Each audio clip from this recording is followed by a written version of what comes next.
NDPS के 7 साल पुराने एक मामले में सुजानगढ़ एडीजे महेंद्र प्रताप भाटी ने बुधवार को आरोपी शहनवाज और शौकत अली को 20-20 साल के कठोर कारावास और 2-2 लाख रुपए के जुर्माने की सजा सुनाई। अपर लोक अभियोजक एडवोकेट श्याम सुंदर खंडेलवाल ने बताया कि 14 नवंबर 2018 को मेगा हाईवे पर छापर तिराहे के पास नाकाबंदी के दौरान पुलिस द्वारा एक ट्रक को रुकवाकर उसकी तलाशी ली गई। तलाशी में लहसुन के कट्टों के नीचे 13 प्लास्टिक के कट्टों में 262 किलो 600 ग्राम अवैध डोडा पोस्ट बरामद कर जब्त किया गया। ट्रक चालक शहनवाज और शौकत अली निवासी पंजाब को गिरफ्तार किया गया था। खंडेलवाल ने बताया कि 7 साल तक न्यायालय में हुई सुनवाई के दौरान 12 गवाहों के बयान करवाए गए और 33 दस्तावेजी साक्ष्य प्रस्तुत किए गए।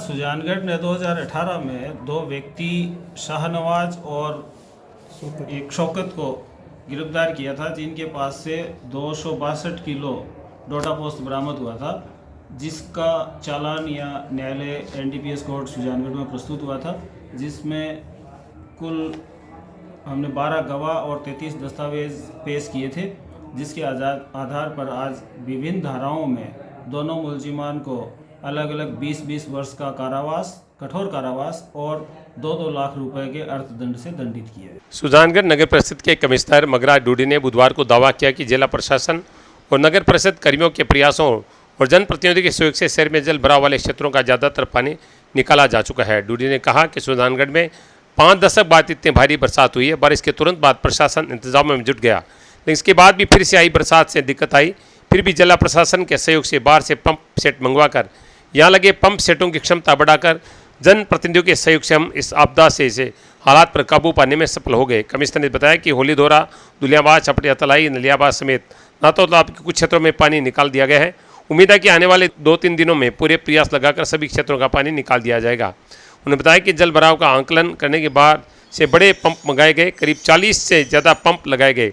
इस दौरान 24 घंटे पंप चले और जनप्रतिनिधियों का पूरा सहयोग रहा, जिसका नतीजा है कि शहर का पानी निकल चुका है। उन्होंने कहा कि हमारी पहली प्राथमिकता घरों से पानी निकालने की थी, इसके बाद हमने मुख्य रास्तों को चुना, अब बाकी बची जगहों पर पानी निकाला जा रहा है। डूडी ने कहा कि सुजानगढ़ शहर की बनावट ऐसी है कि प्राकृतिक रूप से शहर का पानी बिल्कुल बाहर नहीं जाता, पंप सेटों से ही बाहर फेंकना पड़ा, इसलिए आपदा के समय पानी निकालने का इतना समय लगा। उन्होंने बताया कि नगर परिषद की ओर से जल भराव से प्रभावित लोगों को रहने, खाने और स्वच्छ पानी की व्यवस्था की गई।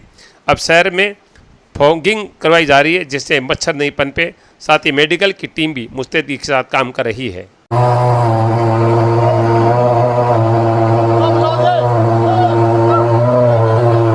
सुजानगढ़ शहर में 1978 के पश्चात पहली बार इतनी भारी बारिश हुई कि बाढ़ के हालात हो गए। नगर परिषद और जिला प्रशासन के सहयोग से हमने पानी निकालने के लिए जो बड़े स्तर प्रयास किए, तो बारिश लगातार निरंतर होती गई, जिस कारण और हालात बिगड़ते गए। लेकिन जिला प्रशासन के सहयोग से हमने बाहर से पंप मंगवा करके हमारे जो स्थायी पंप है उनकी क्षमता बढ़ा करके जनप्रतिनिधियों के सहयोग से हमने धीरे धीरे इस आपदा पर काबू पाया है। और आप देख रहे हैं जैसा कि पिछले 3-4 दिन से नातो तालाब, छपटिया तलाई, होली धोरा, इन सभी क्षेत्रों का पानी निकल करके सड़कों का पानी निकल चुका है। और उम्मीद है कि अगले 2-3 दिन में ये जो पानी थोड़ा बहुत बचा हुआ है वो भी हम निकालने में कामयाब हो जाएंगे। नगर परिषद के जो स्थायी पंपों के साथ साथ हमने पानी का आकलन करके बाहर से बड़े पंप मंगवाए और लगभग छोटे बड़े सभी 40 से ऊपर पंप लगाए। जनप्रतिनिधियों का अच्छा सहयोग रहा और 24 घंटे हमारे पंप चले, जिसके कारण से अब हम देख रहे हैं कि लगभग पानी निकल चुका है। क्योंकि सुजानगढ़ शहर की बसावट ऐसी है कि पंपों के द्वारा ही पानी शहर से बाहर जा पा रहा है, नेचुरल रूप से पानी बाहर नहीं जाने के कारण से ये आपदा बढ़ी और इतना समय लगा। नगर परिषद न केवल आपदा प्रभावित परिवार हैं उनको रहने की व्यवस्था, खाने की व्यवस्था और पानी की व्यवस्था करा रही है, बल्कि अब वर्तमान में मौसम को देखते हुए, जल भराव को देखते हुए, आने वाले समय की बीमारियों के प्रकोप को देखते हुए नगर परिषद फॉगिंग का छिड़काव करवा रही है, MLO का भी छिड़काव करवा रही है और मेडिकल की टीम भी अपनी मुस्तैदी से काम कर रही है। आप देख रहे हो कि पिछले 15 दिन से हमारी टीम लगातार कार्य कर रही है, उसके परिणाम भी सुखद आ रहे हैं। अगले 2-3 दिन में हम आपको परिणाम मिलेंगे कि लगभग पानी निकल चुका होगा। सरदार शहर पुलिस थाना ने गौशाला बास में हुई एक महिला के मर्डर का खुलासा कर दिया है। दिनांक 7 सितंबर 2025 को अलसुबह थाना पर जरिए टेलीफोन सूचना मिली थी कि गौशाला बास सरदार शहर में एक महिला की चाकू से वार कर हत्या कर दी गई है, जिस पर मैं थानाधिकारी मदनलाल बिश्नोई, मैं व्रताधिकारी महोदय सत्यनारायण गोदारा आरपीएस के मौका पर पहुंचकर हालत का जायजा लिया गया तो मालूम हुआ कि घर पर कुल 5 सदस्य थे, जिनमें मृतका की सास और ससुर अलसुबह मंदिर चले गए थे। मृतका के दोनों देवर घर पर उपस्थित थे, जिन्होंने मौके पर बताया क्योंकि अज्ञात व्यक्ति लूट करने हमारे घर पर आए, जिन्होंने लूट की वारदात के बाद मेरी भाभी को मार डाला। इस प्रकार हत्या की वारदात को लूट का रूप देने की बात सामने आई।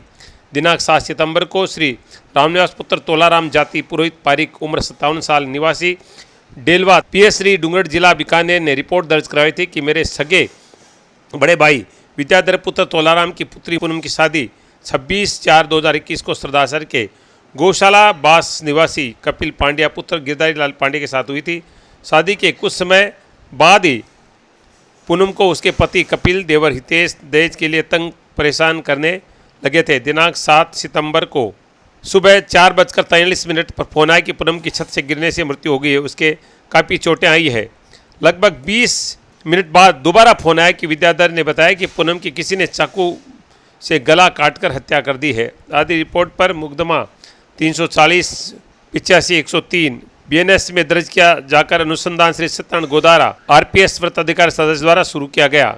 घटना की गंभीरता व गंभीर अपराध को देखते हुए घटना को ट्रेस आउट करने के लिए अपराधियों की गिरफ्तारी हेतु श्रीमान पुलिस अधीक्षक महोदय जय यादव आरपीएस के अनुसार तथा अतिरिक्त पुलिस अधीक्षक लोकेंद्र दादरवाल व व्रताधिकारी सत्यनारायण गोदारा आरपीएस के निर्देश पर थानाधिकारी मदनलाल के नेतृत्व में टीम का गठन घटना का खुलासा मुलजिमान को ट्रेस आउट करने हेतु तफ्तीश शुरू की गई। अनुसंधान में उपलब्ध साक्ष्य व मुखबिर सूचना तकनीकी सूत्रों से मृतका की हत्या उसके देवर के द्वारा करने पर मुलजिम हितेश पारिक पुत्र गिरधारी लाल पारिक जाति ब्राह्मण उम्र 21 साल निवासी वार्ड नंबर 45 गौशाला बास सरदासर को दस्तयाब किया गया, जिसको प्रकरण में गिरफ्तार कर अनुसंधान किया जा रहा है।